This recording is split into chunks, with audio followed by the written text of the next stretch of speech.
পড়ছিলাম তাজমহল, কলমে Prima furnace Chowdhury. পর্ব সংখ্যা ২৭। সাইনা অনেকক্ষণ ধরে নিঃশব্দ পড়েছিল বালুর মাঝে। উঠে বসার চেষ্টাও করেনি। ইচ্ছে করে নিজেকে এলিয়ে দিয়েছিল ঝড়ো জলের ভেজা কোলের মধ্যে। তাজদার ওকে ফেলে চলে গিয়েছিল প্রায়, কিন্তু কিছু দূর গিয়ে থমকে দাঁড়ালো। সাইনার না ফেরার ভাবনা তার ভেতরটা অস্থির করে তুলতেই অবচেতনে পা ঘুরে গেল। ফিরে এসে দেখলো ঠিক যেভাবে ফেলে গিয়েছিল সাইনা এখনো তেমনই পড়ে আছে। বালু তার চুলে চোখে গায়ে মিশে গেছে। ঝড়ের পানিতে পুরো শরীর ভিজে সপসপে, কিন্তু তবুও নড়েনি সে। তাজদার তাকে হাত ধরে তুলতে গেল, বলল, ওঠো, এভাবে কতক্ষণ পড়ে থাকবে? সাইনার মুখের একপাশে লেগে থাকা বালু কাদার মতো লেগে গেছে। চোখ জোড়া লাল টকটকে, দীর্ঘ সময় ধরে কান্না আটকে রেখেছে। কাপা কাপা পলক আর শক্ত হয়ে থাকা ঠোঁট বুঝিয়ে দিচ্ছে সে ভেতরে ভেতরে পড়ছে। তাজদার চোখ সরু করে তাকিয়ে রইল তার দিকে। কপাল বেয়ে টুপ টুপ করে পানি পড়ছে। সে বিরক্তিভাবে মুখের পানি মুছতে মুছতে বলে উঠল, আশ্চর্য, এত নাটকের কি আছে? তোমার এইসব অভিনয় দেখে মনে হচ্ছে যেন তোমায় কোনো পরপুরুষ ছুঁয়েছে। এসব ফিল্মি ন্যাকামো বাদ দাও, চলো আমার সাথে। বলেই এক টানে সাইনাকে কোলে তুলে নেবে, ঠিক তখনই ঘটে গেল এক অবিশ্বাস্য ঘটনা। সাইনার দাঁতে বালু কিচকিচ করছে। সে মুখে জমে থাকা বালুর সঙ্গে থুতো ছুঁড়ে দিল তাজদারের দিকে প্রচণ্ড ঘৃণায়। থুতোটা গিয়ে ছুঁয়ে পড়ল তাজদার সিদ্দিকীর গায়ের একেবারে কাছ ঘেঁষে। মুহূর্তেই সময় থেমে গেল। সাইনার চোখের চাহনি আগুন ছুঁড়ল তাজদারের অহংকার ভরা মুখের দিকে। তাজদার সিদ্দিকী স্তব্ধ। বাতাস থমকে রইল। সমুদ্রের ঢেউয়ের শব্দ দূরে মিলিয়ে গেল। সাইনার চোখ দুটো জ্বলতে লাগলো ক্রোধের আগুনে। তাজদার সিদ্দিকী দাঁড়িয়ে রইল শক্ত হয়ে। চোখের পাতা ফেলতে ভুলে গেল সে।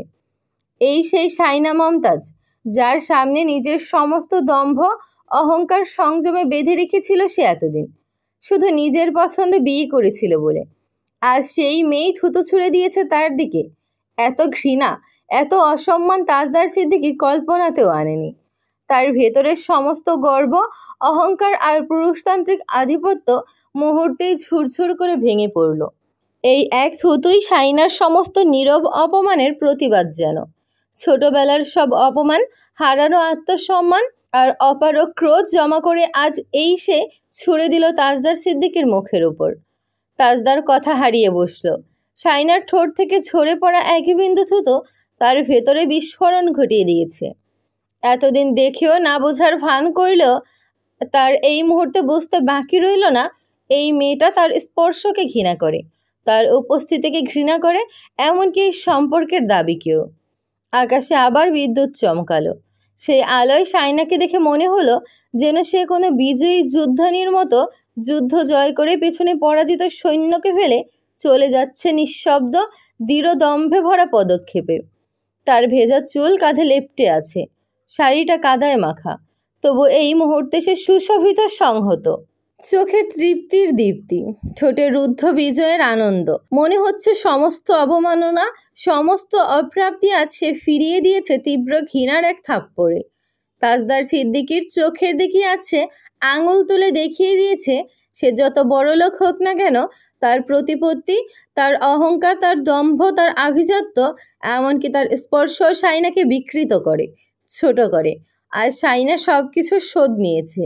তাজদার সিদ্দিকের সামনে দাঁড়িয়ে নয়, চলে যেতে যেতে পেছনে না তাকিয়েই সে বলে দিয়েছে সব স্পষ্ট করে। এতদিনের তার করা সমস্ত প্রতিবাদকেও ছাপিয়ে গেল এটা। তার সব রাগ, দৃষ্টিতে জমে থাকা ক্ষোভ, কাপা ছোটের কষ্ট, সব কিছু আজ ম্লান হয়ে গেল এটার কাছে। এতদিন ধরে যে সাইনা শুধু মুখ ফিরিয়ে থেকেছে, কথা দিয়ে জব্দ করেছে, আজ সেই সাইনা নিজের ঘৃণা স্পষ্ট করে দিয়েছে, এমনভাবে যা কোনো ভাষায় বলা যেত না। তাজদার সিদ্দিকীর মুখের ভাষা কম বোঝে, তাই এভাবেই বুঝিয়ে দিতে হয়েছে যে থুথু সে ছুড়ত সাইনার, তাই ভয় বোনদের দেখলে আর সেই সব থুথু সাইনা একসাথে ছুঁড়ে দিয়েছে তার দিকে। তাজদার সিদ্দিকীর চোখে চোখ রেখে আঙুল দিয়ে তার দোষ দেখিয়ে দিতে পারাটা সাইনা মমতাজের বিশাল অর্জন। তার মুখ দেখা দেখি অবধি হয়নি। সকালে রওশনারা কল দিয়েছিল। তাজদার সিদ্দিকী তখনও বিছানায় ঘুমাচ্ছিল। সাইনা চুল আঁচড়াচ্ছিল আস্তে আস্তে। হাত চলছে না, জ্বরে গা পুড়ে যাচ্ছে, চোখ মুখ জ্বলছে, কিন্তু সে চেষ্টা করছে নিজেকে স্বাভাবিক রাখার। ফোনে রিং বাজছে। তাজদার বালিশ থেকে মাথা তুলে ফোনটা রিসিভ করে কানে দিল।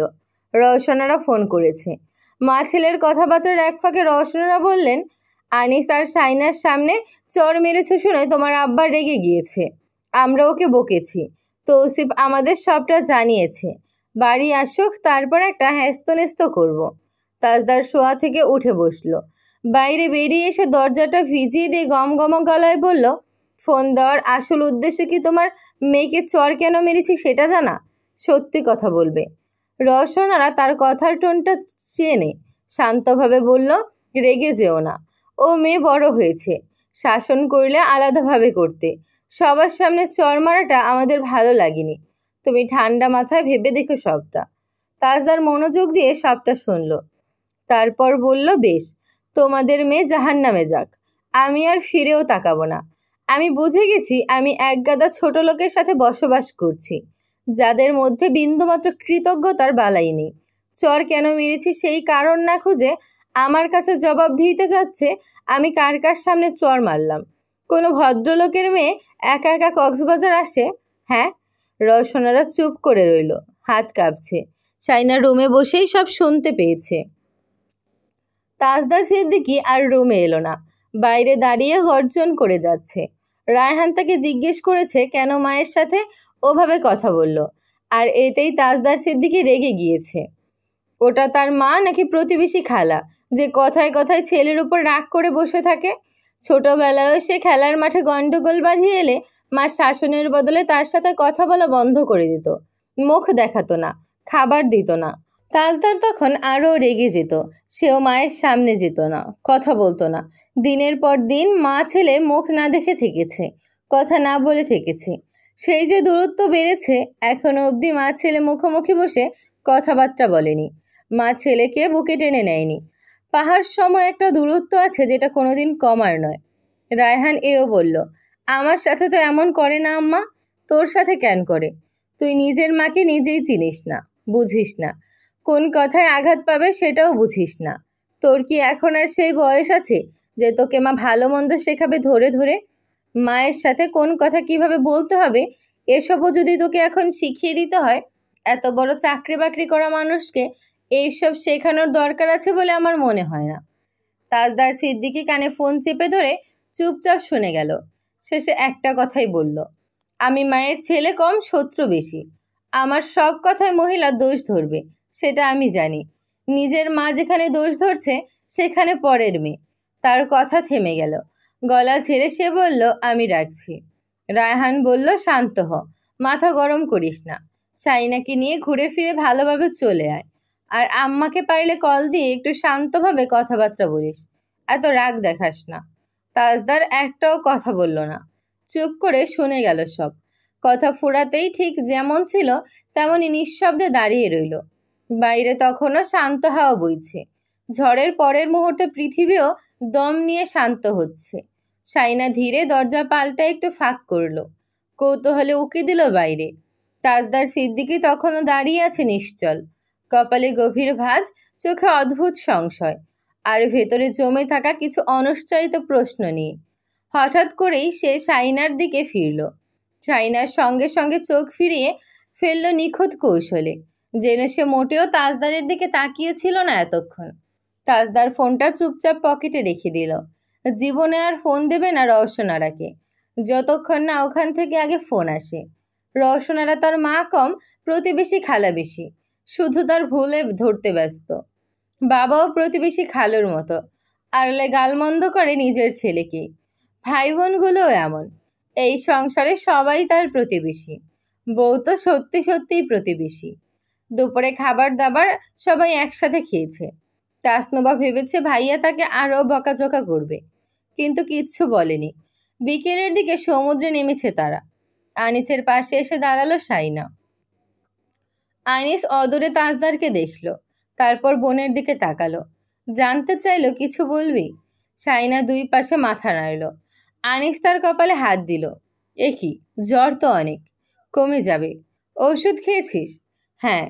ওরা ভাই বোন কথা বলছে তাই এদিকে চলে এসেছি।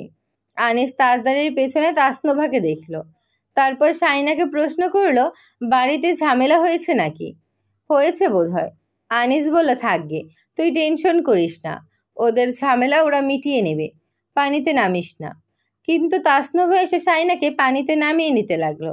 আনিস বাধা দিল, ওর জ্বর। তাসনোভা রেগে মেগে বলল, ভাইয়া কাছে নিয়ে যাচ্ছি। যাবে না ও, ছেড়ে দাও, ওরা হানিমুনে এসেছে, মজা করবে, এটা স্বাভাবিক। আনিস ভ্রু কুচকাল, ওর জ্বর, ও যাবে না বললাম। তাসনোভা শাইনার হাত ছেড়ে দিয়ে তার দিকে তেড়ে এসে বলল, আপনার বোনকে ভাইয়ার কাছে পাঠিয়ে দেন আনিস ভাই, ওরা হানিমুনে এসেছে, ভাই বোন নিয়ে ঘুরতে নয়। আমি ঘুরতে পারছি না, ওকে ভাইয়ার কাছে যেতে দেন। আনিস শাইনাকে বলল, তুই রুমে গিয়ে শুয়ে থাক, শরীর বেশি খারাপ লাগলে। তাসনোভা কটমট করে বলল, আনিস ভাই, আপনি আমার কথাকে পাত্তা দিচ্ছেন না। আনিস বলল, তোমার ভাই একা একাই ঘুরছে তখন থেকে, খেয়াল করেছি আমি। তুমি তোমার কাজে যাও, ওদের ব্যাপারে মাথা ঘামাবার দরকার নেই, তুমি ঘুরে বেড়াও। তাসনোভা চালাকি করে বলল, আমাকে একটু সামনে এগিয়ে দেন তাহলে, ভাইয়া ভাববে আমি আপনার সাথে কোথাও গিয়েছি। আমার বন্ধুরা হিমসরি যাচ্ছে। আনিস বলল, আমার হাঁটতে ইচ্ছে করছে না। তাজদার পানিতে নেমে এদিকে তাকিয়েছিল কপাল ক্রুজকে। তাসনোভা তা দেখে আনিসের দিকে ফোন বাড়িয়ে দিয়ে বলল, তাহলে কয়েকটা ছবি তোলেন। আনিস বলল, আমি তেমন পারি না। তাও তোলেন। জোর করে আনিসের হাতে ফোন ধরিয়ে দিল সে। এদিকে শাইনা একজন পুরনো বন্ধুর খুঁজে পেয়েছে, তার সাথে কথাবার্তা বলছে হাঁটতে হাঁটতে। কথার ফাঁকে কখন যে পানিতে তার গোড়ালি ডুবে গেছে খেয়ালই নেই। তাজদার সিদ্দিকী দূরে দাঁড়িয়ে তার দিকে কপাল কুঁচকে চেয়ে রইল। শাইনা ছেলেটার সাথে হাসছে, কথা বলছে, হয়তো জোরের ঘোরে একটু বেশিই বলছে। তাজদার সিদ্দিকী পানি থেকে উঠে এলো। শাইনা তার বন্ধুকে বলল, ওইটা? তার বন্ধু জানতে চাইলো, তোর হাজব্যান্ড?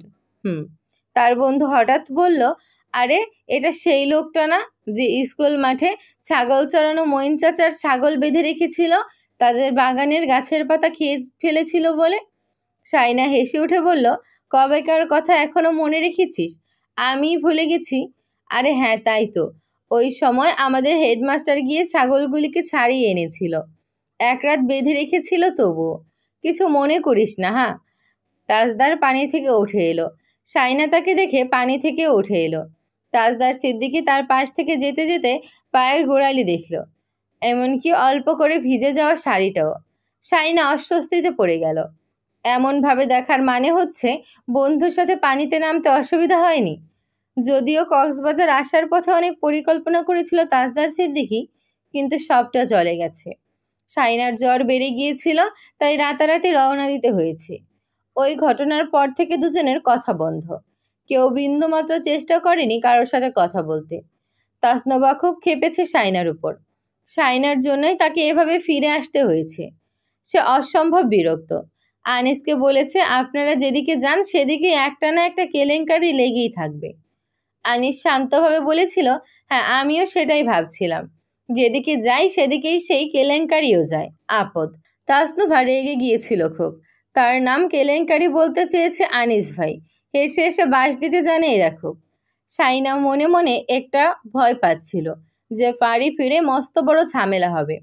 তাজদার সিদ্দিকীর অসম্ভব শান্ত হয়ে যাওয়াটা তার লক্ষণ, আর সেটাই হলো। বাড়ি ফিরে তাজদার সিদ্দিকী তার মা বেশি প্রতিবেশী খালাকে জানালো, তার প্রতিবেশী বউ প্রতিবেশীদের বাড়িতেই চলে যাক, দরকার পড়লে কাবিনের টাকা নিয়ে হলেও। বাড়ির সবাই স্তব্ধ হয়ে গেছে। সকালের খাবার টেবিলে তার অনুপস্থিতিতে সকলেই তার নামে সমালোচনা করেছিল। রায়হান বলল, পরিবারের কারো সিদ্ধান্তকে পাত্তা না দিয়ে দিতে দিতে ভেবেছে পরের মেয়েটার উপরও একই কাজ করবে। ওর জন্য সংসার আসেনি। আমি আগেই বলেছি মেয়েটার জীবনটা নরক হবে, কেউ কানে নাওনি। বউ আমাদেরও আছে, আমরা সম্পর্কে কতটা এফোর্ট দিচ্ছি ও চোখে দেখতে পাচ্ছে না। আজব। রওশনারা বলল, ওর যা ইচ্ছা করুক, ওর বউ ও এখানে রাখতে চাইছে না, তাই বাপের বাড়িতে পাঠিয়ে লন্ডন চলে যাবে বলেছে। যা ইচ্ছে করুক, আমি কিছু বলবো না। তাজউদ্দিন সিদ্দিক বলল, নাকি বউ নিয়ে চলে যাওয়ার প্ল্যান করেছে। একটা কথা শুনে নাও, ও যদি বউ নিয়ে একবার দেশের বাইরে পা রাখে, তাহলে ওকে আর জীবনেও এ মুখে করতে পারবে না। সবাই চুপ। তাজদার কিছুক্ষণ পর সেখানে এলো। সবাই অন্য অন্য কথাবার্তায় ব্যস্ত হয়ে পড়ল। তাজদার নাস্তা করার সময় জোহরা বেগম হঠাৎ বললেন, তোমার গায়েও তো জ্বর এসেছে বোধহয়। পানিতে গা ডুবিয়ে রেখেছিলে নাকি তাজ? ওষুধ নিয়েছ? হ্যাঁ। সে চুপচাপ খেতে লাগলো। এবারেও রওশনার দিকে তাকায়নি, না রওশনারা তার দিকে তাকিয়েছে। জোহরা বেগম বলল, তোমার নানি ফোনে জানিয়েছে তাজের বউ যেন তাকে দেখতে যায়, মানে নতুন বউকে দাওয়াত করেছে। যাও ঘুরে এসো, তারপর সাইনা নায়রে যাবে। তোমার নানি কোন সময় দুনিয়া ছাড়ে ঠিক নেই, তোমার বিয়েতে আসতে পারেনি। তোমার উচিত বউ নিয়ে দেখে আসা। তোমার বউকে দেখতে চেয়েছে। তাজদার মাথা নাড়ল, হ্যাঁ না কিছু বলল না। সাইনার জ্বর খুব বেড়েছে, জ্বরের সাথে বমি হচ্ছে, পেট ব্যথাও আছে। তার মনে হচ্ছিল সে আর বাঁচবে না, এত কষ্ট হচ্ছিল। তাজদার বাড়িতে ফেরেনি বাবার সাথে তর্কাতর্কি করার পর। ফিরবে না সেটা সাইনা জানে। রওশনারাও ঘর থেকে বের হয়নি। বাড়ির পরিস্থিতি খারাপ। সাইনা তাদের বাড়ি চলে গিয়েছিল। আশরাফ তাকে রাতারাতি হাসপাতালে ভর্তি করেছে অবস্থা গুরুতর হওয়ায়। তাজদার এসে দেখলো সাইনা বাড়িতে নেই। তিতলিকে জিজ্ঞেস করলো, তিতলি বলল ওদের বাড়িতে গিয়েছে, চলে আসবে বলেছে। তাজদার ভেবেছে সে চলে যেতে বলেছে সেজন্য চলে গিয়েছে, তাই সে ওর আগের বাসে আর খোঁজ নেয়নি। এমনকি আফসার সাহেবকে ফোন করে বলেছে তাদের মেয়ে যেন আর এই বাড়ির চৌকাঠ না পার করে। আফসার সাহেব হতভম্ব হয়ে গিয়েছেন। এদিকে তাসনোভার হবু শ্বশুর বাড়ি থেকে অভিযোগ এসেছে আনিসের সারটি আর কেউ নয়, তাসনোভার মামা শ্বশুর ছিল।